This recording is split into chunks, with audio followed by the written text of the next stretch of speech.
Very good. Move on to IRS, and this is, I know you've come out staunchly opposed to the IRS, you want to abolish it, and currently there's a situation up in Plainfield, New Hampshire with Ed and Elaine Brown, and these people are simply asking the government to show them the law that requires them to pay income tax on their labor, and instead of the government showing them the law, they send a bunch of U.S. Marshals with guns and urban assault vehicles. And I'm wondering, what do you think this tells us about the IRS and the legality of the income tax? Well, it gives you the perfect reason why we have to get rid of this monster, you know, because of what has happened. And a lot of individuals have taken the IRS on, and some of them have suffered from it. It sounds like they may be on the verge of suffering or already have suffered. Mr. Schiff, for example. Yeah, you go to prison, and what they're doing is they're standing up for the law, because the law is the Constitution. Other individuals have done this on the monetary issue. You know, that Federal Reserve notes aren't legal tender. Gold and silver are legal tender, and they go and fight this.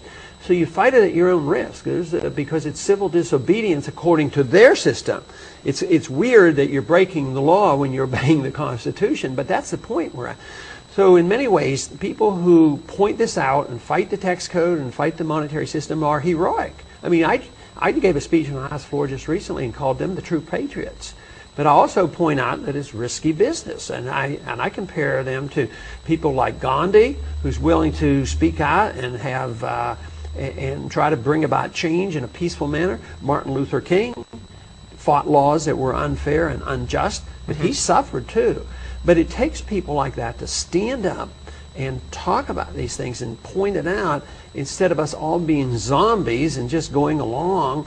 And it is easier to go along with the system, because you know, just the idea of how many times have just about all of us given up our Social Security number? Sure. I mean, I give it up. I shouldn't do it on some of those occasions, but I have a bill in Congress that would emphasize the fact that Social Security number should never be used as an identifier, because that's the law of the land. That's the way it was started and still in the code. But, you know, it's universal. It's going to be tied to our national ID card, which is our driver's license.